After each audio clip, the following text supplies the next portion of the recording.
welcome everyone to today's class.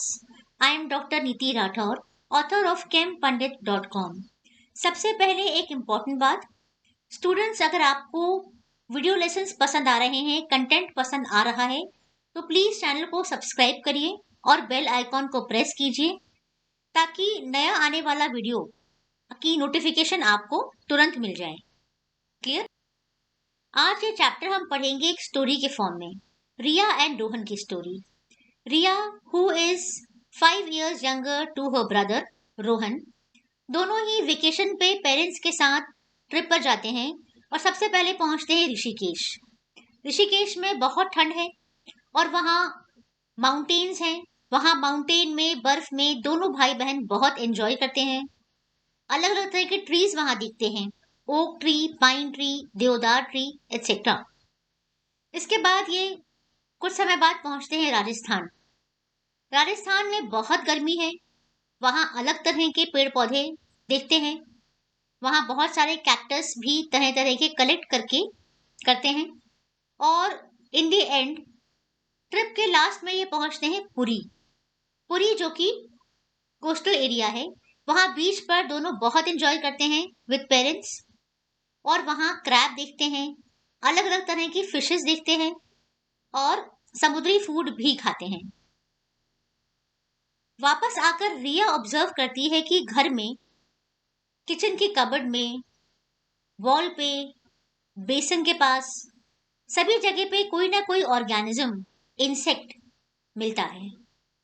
साथ ही उसे याद आया कि टीचर ने भी बताया था कि इवन वोल्केनिक इरप्शंस के पास भी ऑर्गेनिजम्स, इंसेक्ट्स पाए जाते हैं।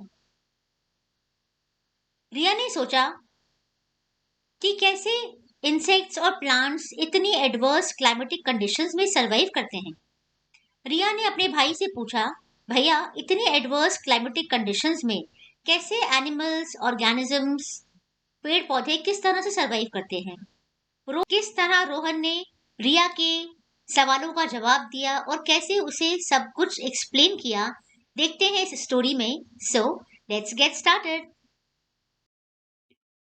तो रिया ने रोहन से पूछा, भैया लिविंग ऑर्गेनिज्म इतने एक्सट्रीम क्लाइमेट में कैसे सरवाइव करते हैं और कैसे ये हर जगह मिलते हैं। रोहन ने बताया, Riya living organisms are found everywhere on earth. Earth पे हर जगह लिविंग ऑर्गेनिजम्स पाए जाते हैं, इवन वॉल्केनोज की ओपनिंग में भी। हाँ, वॉल्केनो जहाँ से कभी भी लावा रिलीज हो सकता है, जहाँ टेम्परेचर बहुत बहुत ही ज्यादा होता है, यहाँ पर भी ऑर्गेनिजम्स मिलते हैं। लिविंग ऑर्गेनिजम्स ठंडी जगह पे जैसे कि हिमालयाज में हो सकते हैं, जैसे कि हमने देखा। हॉट डेजर्ट में हो सकता है, जैसा कि हमने राजस्थान में देखा। फॉरेस्ट में भी होते हैं, सी बीचेस पर भी होते हैं और इवन हमारे घर में भी होते हैं। लिविंग ऑर्गेनिजम्स डिफरेंट लोकेशंस में होते हैं, जहाँ पे डिफरेंट डिफरेंट सराउंडिंग्स होती हैं। फॉर एग्जाम्पल कैमल्स मिलते हैं डेजर्ट में, जो कि हमने देखा। गोट और याक मिलते हैं माउंटेन्स में और क्रैब्स मिलते हैं बीच पर, और ये तीनों ही तरह के ऑर्गेनिजम्स हमने देखे हैं। रिया, ऑर्गेनिजम्स के अडेप्टेशंस होते हैं। मैं तुम्हें बताता हूँ अडेप्टेशन के बारे में। अडेप्टेशन किसी भी ऑर्गेनिज्म का वो कैरेक्टरिस्टिक होता है जो उसे नेचुरली अपनी प्लेस पर रहने में एनेबल करता है या उसे हेल्प करता है। फॉर एग्जाम्पल मैं बताता हूँ तुम्हें फिश की अडेप्टेशंस। फिश कैसे वाटर में स्विम कर पाती है, किस तरह से अपने बॉडी को बैलेंस करती है और कैसे डायरेक्शन को चेंज कर पाती है ड्यूरिंग स्विमिंग। सभी फिशेस को आपने देखा है। देखो रिया, ये पिक्चर मैं बता रहा हूँ तुम्हें, इस पिक्चर में देखो सभी फिशेस की स्ट्रीमलाइंड बॉडी, ये जो लंबी सी बॉडी होती है इसे स्ट्रीमलाइंड बॉडी कहते हैं। स्ट्रीमलाइंड बॉडी होती है ताकि वो वाटर के अंदर आसानी से स्विम कर पाए। साथ ही फिशेस की स्केल जो होते हैं बॉडी पर वो स्लिपरी होते हैं ताकि इन्हें प्रोटेक्शन मिले। कोई भी दूसरा जानवर इन पे अटैक करे या इन्हें पकड़ने की कोशिश करे, कैच करने की कोशिश करे, तो वो ना कर पाए, क्योंकि स्केल्स की वजह से, स्लिपरी स्केल की वजह से कोई भी एनिमल इनको पकड़ नहीं पाएगा। साथ ही फिशेस के गिल्स भी होते हैं जो इन्हें ब्रीदिंग में हेल्प करते हैं। जैसे हम ह्यूमन बींग्स में लंग्स होते हैं, बिल्कुल वैसे ही फिशेस में गिल्स होती हैं। इसके अलावा देखो पिक्चर में इनके फिन हैं, pectoral fin, anal fin, soft dorsal fin, caudal fin. Fishes के फ्लैट फिन्स होते हैं और टेल भी फ्लैट होती है, ताकि ये पानी के अंदर अपने डायरेक्शन को चेंज कर पाएं और अपनी बॉडी को बैलेंस कर पाएं। इस तरह से ये सभी अडेप्टेशंस फिश में होते हैं जो इन्हें एनेबल करते हैं to survive and swim under water. समझ आया रिया? रिया, हमने राजस्थान में कैमल देखा था और कैमल की सवारी भी की थी। कैमल हॉट डेजर्ट में रहता है। डेजर्ट की ये स्पेशलिटी है कि डेजर्ट दिन में जितना ज्यादा हॉट होता है, रात में यहाँ का टेम्परेचर उतना ही कम होता है, यानी रात में यहाँ एक्सट्रीम कोल्ड रहता है। कैमल को दिन भर डेजर्ट में ट्रैवल करना होता है, क्योंकि इसको ट्रांसपोर्टेशन के लिए यूज किया जाता है। कैमल की हम जानते हैं कि कैमल के लॉन्ग लेग्स होते हैं। क्यों लॉन्ग लेग्स? इसलिए होते हैं ताकि सैंड की जो हीट है, इससे कैमल की बॉडी को प्रोटेक्शन मिल सके। सैंड हम जानते हैं कि सैंड का टेम्परेचर दोपहर में, आफ्टरनून में बहुत ज्यादा हो जाता है, इट बिकम्स वेरी हॉट। तो ये हीट कैमल की बॉडी तक ना पहुंच पाए, इसीलिए इसके लॉन्ग लेग्स होते हैं और बॉडी सैंड से काफी ऊपर होती है। इसके अलावा कैमल बहुत ही स्मॉल अमाउंट में यूरिन एक्सक्रीट करते हैं और ये स्वेट भी नहीं करते, मतलब कि इन्हें पसीना भी नहीं आता है। तो कुल मिला के ये बहुत ही कम वाटर लूज करते हैं, क्योंकि इन्हें बहुत लंबे समय तक बिना वाटर के रहना पड़ता है। तो ये सारी अडेप्टेशंस हैं जो कैमल को डेजर्ट के एक्सट्रीम टेम्परेचर में सरवाइव करने में अनेबल करती हैं। इसके अलावा रिया पिक्चर में देखो, पिक्चर में मैंने आपको बहुत सारे अडेप्टेशंस दिए हुए हैं। कैमल के फीट लार्ज होते हैं to reduce the pressure the camel exert on the sand. इसके बड़े बड़े फीट होते हैं ताकि सैंड पर जो प्रेशर एक्सर्ट करता है वो थोड़ा रिड्यूस हो पाए। इसके अलावा इसकी बॉडी पे एक हम्प होता है। ये देखो रिया, हम जानते ही हैं, दिस इज हम्प। तो कैमल का जो ये हम्प होता है, इसमें फैट होता है जो कैमल यूज करता है फॉर एनर्जी। लेकिन ये जो फैट है, ये बॉडी को इंसुलेट नहीं करता है। ये फैट सिर्फ ये अक्यूमुलेटेड फैट को जब एनर्जी चाहिए होती है तब इसको यूज करता है। ठीक है?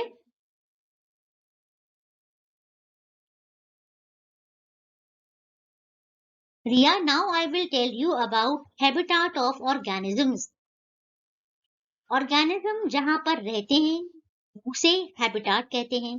जैसे हम रहते हैं अपने घर में, वैसे ही एनिमल्स या ऑर्गेनिजम्स जहां रहते हैं वो उनका होम नहीं बल्कि उनका हैबिटाट होता है। ऑर्गेनिज्म हैबिटाट उन्हें प्रोवाइड करता है शेल्टर, फूड, वाटर और बाकी नीड्स। यानी ऑर्गेनिज्म का हैबिटाट में एनिमल को आसानी से शेल्टर भी मिलता है, फूड भी अवेलेबल होता है, वाटर भी अवेलेबल होता है और बाकी जरूरतों का भी यहाँ पर बाकी जरूरतें भी पूरी होती हैं। हैबिटाट बहुत तरह का हो सकता है, जैसे कि हमने देखा था कैमल अर्थ पे रहता है, यानी लैंड पे रहता है। हमने देखा कि क्रैब, फिशेस वाटर के अंदर रहती हैं, है ना? तो हुआ ना अलग अलग तरह का हैबिटाट। टेरेस्ट्रियल हैबिटाट मैं बताता हूँ। टेरेस्ट्रियल हैबिटाट यानी लैंड।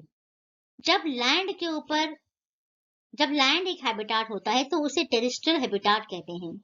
अब लैंड जो हैबिटाट है, यानी कि जो टेरेस्ट्रियल हैबिटाट है, ये बहुत तरह का हो सकता है, जैसे कि grasslands, forest, desert, coastal and mountain region. ये पिक्चर में मैंने आपको बताया हुआ है। रिया, इस पिक्चर में आप देखो, टेरेस्ट्रियल हैबिटाट बहुत तरह का हो सकता है। नॉर्मल ग्रासलैंड या फिर फॉरेस्ट या फिर डेजर्ट, कोस्टल एरिया या फिर माउंटेन, ये सभी आता है अंडर टेरेस्ट्रियल हैबिटाट। इसके अलावा दूसरा होता है एक्वेटिक हैबिटेट। एक्वेटिक यानी वाटर, तो पानी के अंदर जो हैबिटेट है उसे बोलेंगे aquatic habitat. For example rivers, lakes and oceans. Rivers, lakes and oceans में अलग अलग तरह की फिशेस और दूसरे एनिमल्स, क्रैब्स और दूसरे ऑर्गेनिजम्स मिलते हैं। रिया, एक हैबिटेट के में जो कंपोनेंट्स होते हैं वो दो तरह के हो सकते हैं। एक होता है बायोटिक कंपोनेंट और दूसरा होता है एबायोटिक कंपोनेंट। इन दोनों से मिलकर बनता है हैबिटेट। लिविंग कंपोनेंट्स जो होते हैं वो कहलाते हैं बायोटिक। हमेशा याद रखो, जहां पर भी बायो वर्ड आता है it means living organism, living से संबंधित है। तो जो हैबिटेट के बायोटिक कंपोनेंट्स हैं, यानी कि प्लांट्स एंड एनिमल्स, जो लिविंग पार्ट है, जो लिविंग हिस्सा है, जो लिविंग ऑर्गेनिजम्स हैं एक हैबिटेट में, जो होते हैं प्लांट्स और एनिमल्स, ये कहलाते हैं बायोटिक कंपोनेंट्स। और इसके अलावा जितने भी नॉन लिविंग कंपोनेंट्स हैं वो कहलाते हैं एबायोटिक कंपोनेंट्स, जैसे कि air, soil, rock and water. तो किसी भी हैबिटेट में जो बहुत सारे कंपोनेंट्स होते हैं उनको दो कैटेगरीज में डिवाइड कर सकते हैं, बायोटिक एंड एबायोटिक। बायोटिक यानी लिविंग एंड एबायोटिक यानी कि नॉन लिविंग। रोहन ने रिया को बताया कि biotic components of a habitat ये फिर तीन कैटेगरीज में डिवाइड किए जा सकते हैं। और पहली कैटेगरी है ऑटोट्रोफ्स या प्रोड्यूसर्स। ऑटोट्रोफ्स वो होते हैं जो अपना फूड खुद सिंथेसाइज करते हैं और इसीलिए इन्हें प्रोड्यूसर्स भी कहते हैं। प्लांट्स बेसिकली फूड बनाते हैं अपना फोटोसिंथेसिस की प्रोसेस से, इसीलिए इन्हें प्रोड्यूसर्स भी कहते हैं। ये है एक पिक्चर जिसमें फोटोसिंथेसिस का प्रोसेस दिखाया है। ग्रीन प्लांट्स कार्बन डाइऑक्साइड लेते हैं, वाटर लेते हैं और सनलाइट की प्रेजेंस में और क्लोरोफिल की प्रेजेंस में बनाते हैं food in the form of sugar, ये शुगर है, और प्रोड्यूस करते हैं ऑक्सीजन गैस। ये ऑक्सीजन गैस एनिमल्स और ह्यूमन बीइंग ब्रीद इन कर लेते हैं और ब्रीद आउट करते हैं कार्बन डाइऑक्साइड, जो फिर दोबारा फोटोसिंथेसिस में कंज्यूम हो जाता है। ध्यान रखने वाली बात यह है कि सिर्फ ग्रीन प्लांट्स ही प्रोड्यूसर्स कहलाते हैं, because only green plants can synthesize their own food, क्योंकि इनमें क्लोरोफिल पिगमेंट होता है। फोटोसिंथेसाइज करने के लिए एक बहुत ही इंपॉर्टेंट कंडीशन है क्लोरोफिल की प्रेजेंस। क्लोरोफिल एक ग्रीन कलर का पिगमेंट है और इसी की वजह से प्लांट्स ग्रीन कलर के दिखाई देते हैं। तो जिन प्लांट में क्लोरोफिल नहीं है, मतलब कि जो ग्रीन कलर के नहीं है, वो अपना फूड खुद सिंथेसाइज नहीं कर सकते हैं। सेकेंड कैटेगरी है हेटेरोट्रोफ्स और कंज्यूमर्स। सभी लिविंग ऑर्गेनिजम्स जो अपना फूड सिंथेसाइज नहीं कर पाते हैं और डिपेंड करते हैं अदर्स पर, यानी डिपेंड करते हैं प्लांट्स या दूसरे एनिमल्स पर for their food, are known as heterotrophs, और इसीलिए इन्हें कंज्यूमर्स भी कहते हैं। प्लांट जो फूड बनाता है वो ये कंज्यूम करते हैं, तो इन्हें कंज्यूमर्स कहते हैं।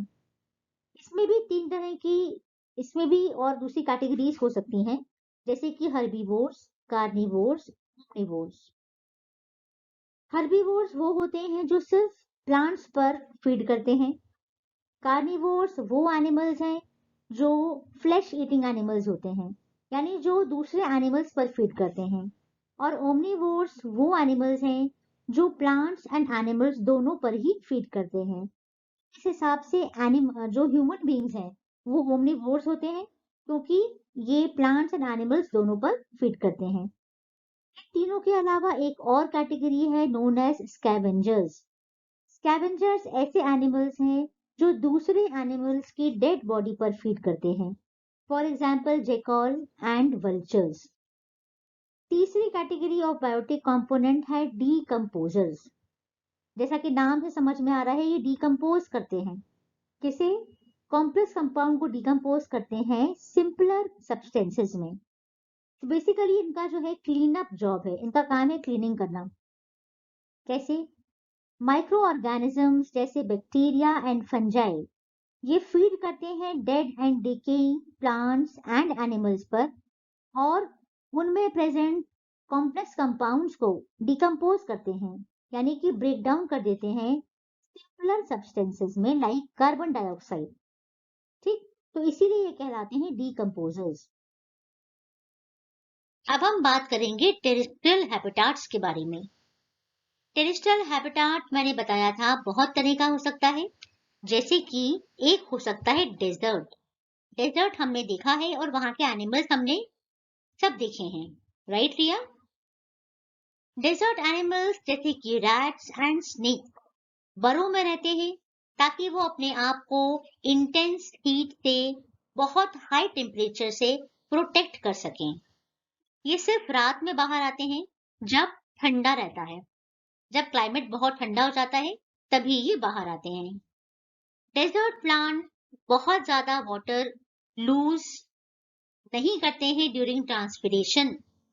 ये तो आपको पता है रिया कि प्लांट्स वाटर लूज करते हैं by the process of transpiration, लेकिन डेजर्ट के प्लांट्स बहुत ही लिटिल वाटर लूज करते हैं क्योंकि उनको बहुत कम वाटर में बहुत समय तक रहना पड़ता है ताकि वो लंबे समय तक जो उनके पास वाटर स्टोर्ड है उसमें सरवाइव कर पाए, अदरवाइज वो सरवाइव नहीं कर पाएंगे। डेजर्ट प्लांट्स के लीव या तो होते नहीं है, एब्सेंट होते हैं, या फिर वो बहुत ही स्मॉल होते हैं या फिर स्पाइंस के फॉर्म में होते हैं। इससे वाटर लॉस बहुत ही कम होता है क्योंकि अगर लीफ सरफेस ज्यादा होगा, लीफ अगर ब्रॉड होगी तो इससे वाटर लॉस ज्यादा होगा। ज्यादातर प्लांट के रूट्स सॉइल में डीप जाते हैं ताकि वो वाटर को एब्जॉर्ब कर सकें, क्योंकि काफी डेप्थ तक तो सिर्फ सैंड ही सैंड होती है डेजर्ट में, इसलिए वाटर का मिल पाना मुश्किल होता है। इसीलिए ये एक अडेप्टेशन है कि जो भी डेजर्ट में रहने वाले प्लांट्स हैं इनके रूट्स बहुत डीप जाते हैं ताकि इजीली वाटर को सॉइल से एब्जॉर्ब कर पाए। ठीक है, इनकी स्टेम मॉडिफाइड रहती है इस तरह से कि ये वाटर को उसमें स्टोर कर पाए। स्टेम ऑल्सो कवर्ड रहती है एक थिक वैक्सी लेयर से जिसे क्यूटिकल कहते हैं, और ये क्यूटिकल वाटर लॉस को प्रिवेंट करता है।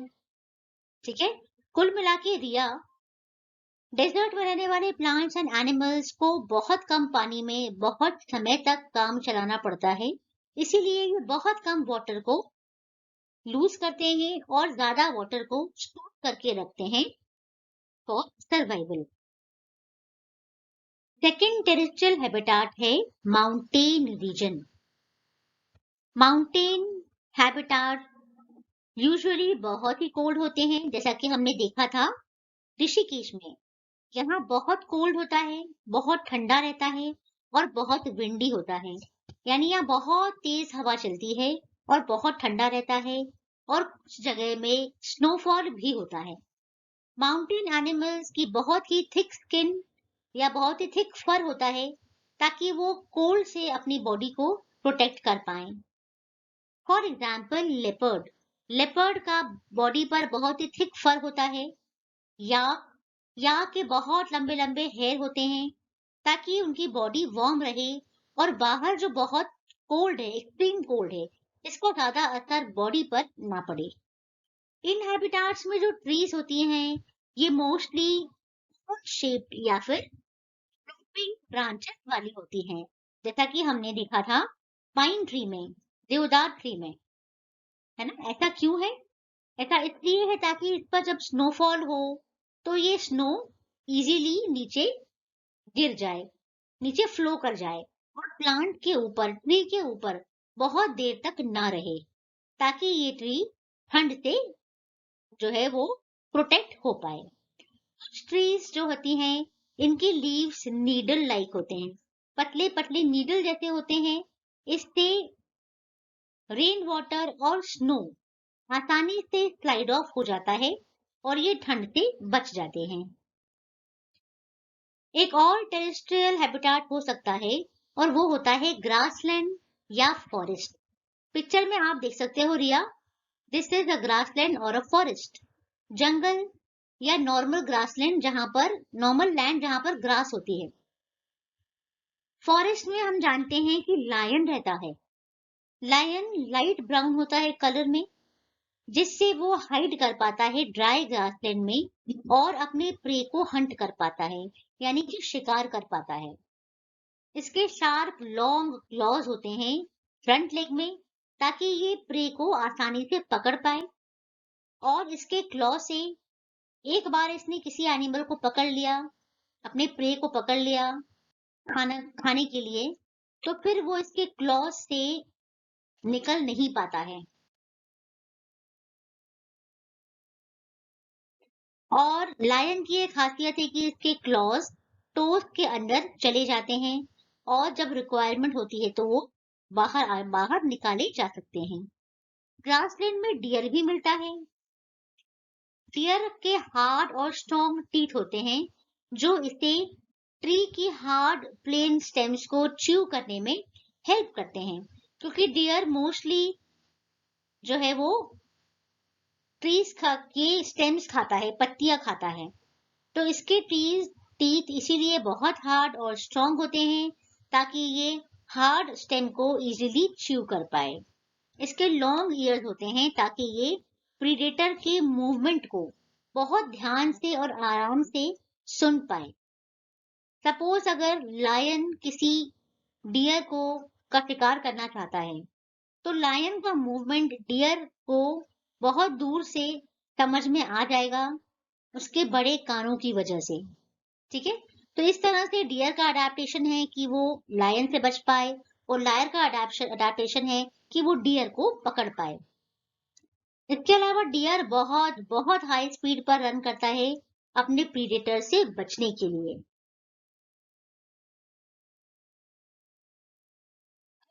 करेंगे कुछ एक्वेटिक हैबिटाट्स की। रिया, जैसे कि मैंने तुम्हें बताया था, एक्वेटिक हैबिटाट यानी वाटर, है ना। एक्वेटिक हैबिटाट भी कई टाइप के हो सकते हैं, जैसे कि एक होता है ओशन। पिक्चर में आप देख सकती हो रिया, ये है एक ओशन का पिक्चर। इस ओशन में बहुत तरह की छोटी बड़ी फिशेस दिख रही हैं, कोरल है, कोरल रीफ्स हैं। ठीक, तो बहुत सारे सी एनिमल्स की बॉडी स्ट्रीमलाइंड होती है ताकि ये वाटर में इजीली मूव कर पाएं। दूसरे एनिमल जैसे कि ऑक्टोपस या फिर स्क्विड, इनकी बॉडी स्ट्रीमलाइंड नहीं होती है, और इसीलिए ये ओशन में डीप जाकर स्टे करते हैं, क्योंकि ये बहुत लंबे लंबे समय तक ये स्विम नहीं कर सकते हैं, तो वो ओशन में डीप जाकर एक ही जगह पे स्टे करते हैं। इन एनिमल्स के बॉडी में गिल्स होते हैं, जो इन्हें ब्रीथ करने में हेल्प करते हैं। सेकेंड हैबिटाट हो सकता है पॉन्ड्स एंड लेक। जैसे कि पिक्चर में एक पॉन्ड का पिक्चर है। एक्वेटिक प्लांट्स के रूट्स बहुत छोटे होते हैं साइज में, और इनका फंक्शन होता है एक जगह पर अपने आप को होल्ड करके रखना। ठीक, ये जो प्लांट्स होते हैं एक्वेटिक प्लांट्स, इनकी long hollow and light stems होती हैं, ताकि ये पानी के ऊपर तैर पाएं, फ्लोट कर पाएं। जो सबमर्ज प्लांट्स होते हैं, सबमर्ज प्लांट्स यानी जो पानी के अंदर रहते हैं, पानी में डूबकर, इनकी narrow and thin ribbon like leaves होती हैं। फ्रॉग्स भी पॉन्ड में रहते हैं। ये वाटर में एज वेल एज लैंड दोनों ही जगह पर रह सकते हैं। इनके स्ट्रॉन्ग बैक लेग्स होते हैं, जो इन्हें हेल्प करते हैं जंप करने में, यानी कि लीप करने में, और अपने प्रे को कैच करने में। ठीक है, तो इस तरह की फ्रॉग की अडेप्टेशन डिफरेंट है, प्लांट्स की अडेप्टेशन डिफरेंट है, फिशेस की अडेप्टेशन डिफरेंट है। ठीक है,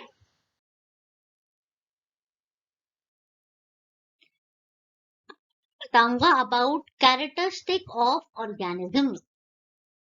रिया, ऑर्गेनिजम्स के अलग अलग कैरेक्टरिस्टिक्स हो सकते हैं, लेकिन कुछ कैरेक्टरिस्टिक्स जो मेन है वो कॉमन होते हैं। जैसे कि पहली बात करेंगे हम नीड ऑफ फूड की। हर ऑर्गेनिज्म को ग्रोथ के लिए फूड चाहिए होता है, और अपनी लाइफ प्रोसेसेस को कैरी करने के लिए जो एनर्जी चाहिए वो भी इन्हें फूड से ही मिलती है। ठीक है, तो ये एक कॉमन बात है सभी ऑर्गेनिजम्स के लिए, चाहे वो ह्यूमन बींग्स ही क्यों ना हो। सेकंड है ग्रोथ। लिविंग बीइंग्स ग्रो करते हैं और डिफरेंट स्टेजेस शो करते हैं ऑफ ग्रोथ। ये जैसे फॉर एग्जाम्पल बर्थ से लेके यंग वन से लेके ये धीरे धीरे अडल्ट में ग्रो होते हैं और फिर ये दे डाई, इसके बाद ये मतलब मर जाते हैं और फिर दूसरे ऑर्गेनिज्म जो है वो ग्रो करते हैं बिकॉज ऑफ रिप्रोडक्शन। ठीक। फिर एक और लाइफ प्रोसेस है रेस्पिरेशन, जो सभी ऑर्गेनिजम्स का बहुत ही इंपॉर्टेंट कैरेक्टरिस्टिक है। रेस्पिरेशन नेसेसरी है सभी लिविंग ऑर्गेनिजम्स के लिए। डिफरेंट एनिमल्स के बॉडी में डिफरेंट मैकेनिज्म होता है गैसेस को एक्सचेंज करने का। ठीक है। मोस्टली सभी ऑर्गेनिजम्स को ऑक्सीजन चाहिए होता है रेस्पिरेशन के लिए, और इनकी बॉडी में अलग अलग ऐसे ऑर्गन्स होते हैं जो गैसेस को इनटेक और एक्सचेंज करने में हेल्प करते हैं। एक और इम्पोर्टेंट कैरेक्टरिस्टिक है रिस्पॉन्स टू स्टिम्युलाई, यानी सराउंडिंग में जो भी चेंज होता है उसके प्रति जिस तरह से एक ऑर्गेनिज्म रिस्पॉन्ड करता है उसे कहते हैं स्टिम्युलाई। ठीक। एक और कैरेक्टरिस्टिक है सभी ऑर्गेनिज्म का और वो है एक्सक्रीशन। सभी लिविंग ऑर्गेनिजम्स अपनी बॉडी में जो भी वेस्ट मटेरियल प्रोड्यूस होता है उसे एक्सक्रीट कर देते हैं। They get rid of the waste product and this is known as excretion. Excretion सभी प्लांट्स एंड एनिमल्स शो करते हैं।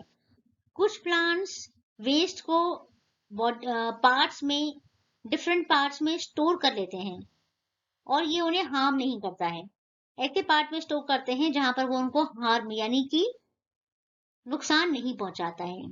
और कुछ वेस्ट प्रोडक्ट को रिमूव करते हैं एज सिक्रीशंस, यानी कुछ प्लांट्स सिक्रीट करते हैं, वाटर को सिक्रीट करते हैं या कुछ और ऐसे कंपाउंड्स जो उनकी बॉडी में बन रहे हैं, पार्ट्स में बन रहे हैं, उन्हें सिक्रीट कर देते हैं यानी बाहर की तरफ निकाल देते हैं। एक और इम्पोर्टेंट कैरेक्टरिस्टिक है रिप्रोडक्शन। सभी एनिमल्स रिप्रोड्यूस करते हैं, या तो वो एग्स ले करते हैं या फिर डायरेक्टली अपना बेबी को या यंग वन को बर्थ देते हैं। प्लांट्स भी रिप्रोड्यूस करते हैं बाय प्रोड्यूसिंग सीड्स।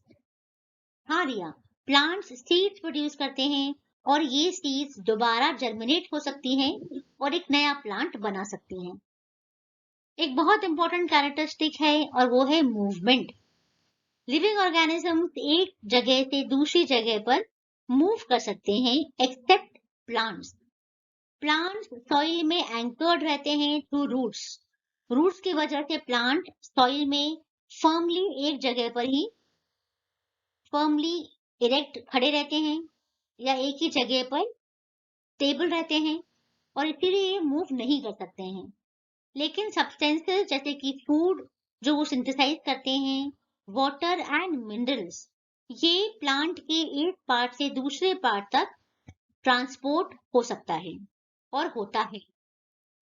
जैसे कि रूट्स जो हैं वो सॉइल में प्रेजेंट वाटर को, मिनरल को और बाकी न्यूट्रिएंट्स को सक करता है और उसे पहुंचाता है स्टेम तक, और स्टेम का काम होता है इस फूड को, इस वाटर को प्लांट्स के सभी पार्ट तक पहुंचाना। एक और बहुत ही इंपॉर्टेंट कैरेक्टरिस्टिक है और वो है कि सभी organisms they die after a life span. सभी एनिमल्स का, सभी ऑर्गेनिज्म का एक लाइफ स्पैन होता है। ठीक है। और उस लाइफ स्पैन को खत्म करने के बाद ultimately they die and some organisms die even without reproducing. Yes, कुछ ऑर्गेनिज्म रिप्रोड्यूस भी नहीं करते हैं और they collapse, they actually die. इन सभी बातों से रिया हम ये कंक्लूड कर सकते हैं कि सभी लिविंग ऑर्गेनिजम्स में कुछ कॉमन कैरेक्टरिस्टिक्स होते हैं। ठीक है। और इन सभी चीजों को, अपनी सभी लाइफ प्रोसेसेस को कंटिन्यू करने के लिए प्लांट्स और एनिमल्स अलग अलग तरह के अडेप्टेशंस करते हैं, डिफरेंट डिफरेंट हैबिटाट में रहते हैं। हैबिटाट ऐसा होता है जो उन्हें सिक्योरिटी देता है, प्रोटेक्शन देता है, फूड एंड वाटर अवेलेबल कराता है। साथ ही अडाप्टेशन हेल्प करता है एनिमल्स को अपने सराउंडिंग्स के साथ अडाप्ट करने में और अपने सराउंडिंग्स को में जो एक्सट्रीम क्लाइमेट है, एक्सट्रीम वेदर है, इन सभी को के साथ जूझने में हेल्प करता है और इनको एनेबल करता है कि वो अपने सराउंडिंग्स में और अपने हैबिटाट में प्रॉपरली अच्छे से रह पाए और अपनी लाइफ को लीड कर पाए। अगर हम चारों तरफ देखें अपने, तो लिविंग बीइंग की बहुत सारी डाइवर्सिटी हमारे चारों तरफ है और ये सब कुछ देखकर हम कह सकते हैं कि लाइफ इज ब्यूटिफुल। यस। तो रिया, अब मेरे ख्याल से तुम्हें समझ आ गया होगा किस तरह से एनिमल्स और प्लांट्स अपने सराउंडिंग्स के हिसाब से अपने आप को अडेप्ट करते हैं और किस तरह से अपनी लाइफ लीड करते हैं। Riya is now very happy to understand all these things. She now knows. Riya को अब मालूम है कि डेजर्ट में कैमल कैसे रहता है, ओक एंड पाइन ट्रीज ऐसी क्यों होती हैं, कैक्टस किस तरह से अपने आप को अडेप्ट करता है, डेजर्ट में हाई टेम्परेचर में कैसे छोटे छोटे ऑर्गेनिज्म हमारे घर में मिलते हैं और किस तरह से वो अपनी लाइफ लीड करते हैं। So now Riya is fully happy and fully satisfied. तो देखा आपने किस तरह से रोहन ने रिया की सभी सवालों का जवाब दिया और उसे समझाया एनिमल्स और ऑर्गेनिजम्स के हैबिटाट एंड अडेप्टेशंस के बारे में। आई होप आपको भी ये सभी अच्छे से समझ आ गया होगा। Still if you have any doubt, do post your questions in the comment box and I will get back to you. Also, if you like the content and the video lessons of the channel, do like and subscribe. And yes, don't forget to share it with your friends. Thank you. Bye bye.